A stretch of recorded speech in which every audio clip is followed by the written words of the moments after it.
Monsieur le directeur général de la Semana,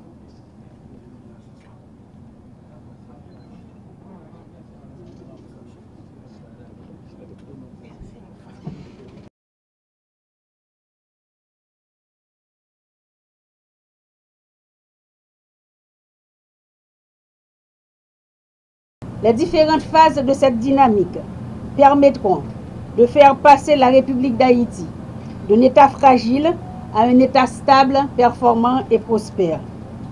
Plus concrètement, la vision du chef de l'État, reprise en divers points de la déclaration de politique générale du Premier ministre Laurent Lamotte, nous amène à réfléchir sur la façon dont nous allons moderniser le pays et lui permettre de rejoindre le train des pays émergents d'ici à 2030. Aussi, il est important de souligner à votre attention, Monsieur le directeur général, le rôle prépondérant joué par les secteurs maritimes et portuaires dans la croissance économique mondiale et plus spécialement dans celle des pays émergents pour lesquels les ports représentent un véritable fer de lance. Afin de mieux répondre aux exigences du marché international, les secteurs maritimes et portuaires se doivent d'orienter leur action fondamentale vers une constante amélioration des modalités d'organisation et de gestion. Celle-ci sera perceptible à travers le système d'information à mettre en place de façon à rendre accessibles de manière automatique les données pour une plus grande satisfaction de tous les acteurs qui interviennent dans le système.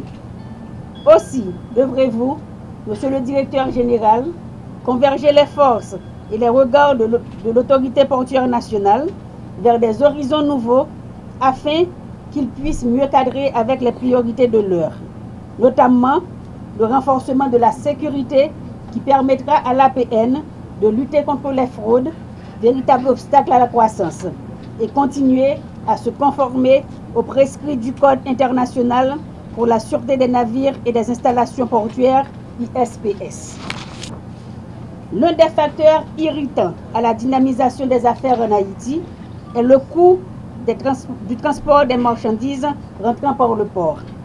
La destruction de l'un des quais par le séisme du 12 janvier, obligeant l'APN à utiliser un quai flottant au coût prohibitif, est venu aggraver la situation. Le mauvais état des services fournis à nos ports pousse même certains opérateurs à utiliser les infrastructures des pays voisins, contribuant à allonger la période de disponibilité des marchandises sur les étagères de nos supermarchés et à les rendre inaccessibles pour la plupart des familles haïtiennes. C'est un des chantiers que vous aurez à travailler. Des dispositions importantes vont être prises par le gouvernement, qui est ouvert à toute forme de partenariat en vue de faciliter l'intervention du secteur privé dans la construction, la réhabilitation et même la gestion de nos ports.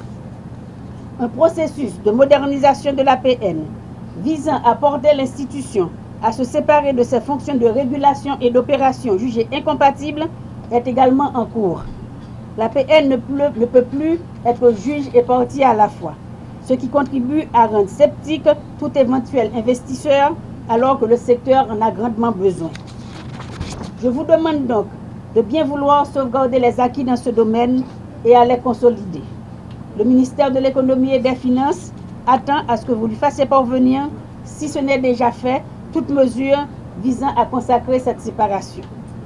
Mesdames, Messieurs, je ne terminerai pas mes propos sans vous féliciter, Monsieur le Directeur général, d'avoir été choisi par le Président de la République et le Premier ministre pour gérer cette institution. Je vous garantis de tout mon appui et de celui du ministère dans l'élaboration et la mise en œuvre d'un véritable plan national de développement du secteur portuaire qui, en plus des investissements publics, doit passer par l'ouverture au capital privé. Voici qu'il me revient aujourd'hui le rare privilège de servir mon pays sous le gouvernement Martelly Lamotte, à la direction de cette institution aux spécificités complexes. Imbu de l'ampleur de mes nouvelles responsabilités et convaincu que l'administration portuaire se doit de jouer un rôle moteur dans le processus de développement enclenché par le gouvernement, je m'engage néanmoins, au nom de mes collaborateurs et mes collaboratrices, à fournir sous votre autorité, Madame la Ministre, des services de qualité auxquels s'attendent légitimement aussi bien les usagers des ports de cabotage que ceux des ports ouverts au commerce extérieur.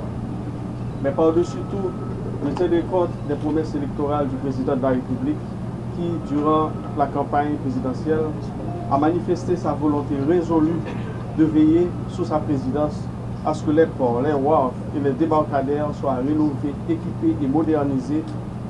Ces aménagements devront contribuer à la dynamisation de l'exploitation du transport maritime entre nos villes côtières et vers l'étranger pour combler les déficiences, d'abord, les déficiences du maillage routier. Madame la Ministre, Mesdames, Messieurs, la mission qui m'est dévolue aujourd'hui, la mission qui m'est dévolue ne saurait produire de résultats tangibles sans l'appui soutenu et éclairé de mon ministère de tutelle et sans la collaboration effective et confiante des partenaires privilégiés de cette institution. Je citerai en premier lieu le partenariat local, en parlant des organismes de l'État, les agents maritimes, les débardeurs, les syndicats. Ensuite, la coopération internationale, régionale, multilatérale et bilatérale. Et enfin, les cadres administratifs et techniques de la boîte. J'en profite d'ailleurs pour saluer chaleureusement leur présence parmi nous ici, en les assurant de notre disponibilité et d'une écoute attentive à leurs doléances et à leurs critiques. Au personnel de l'APN, où je retrouve ce matin des visages familiers avec un immense plaisir, j'adresse un cordial salut. J'apprécierais que vous sachiez que nous appartenons toutes et tous à une même famille.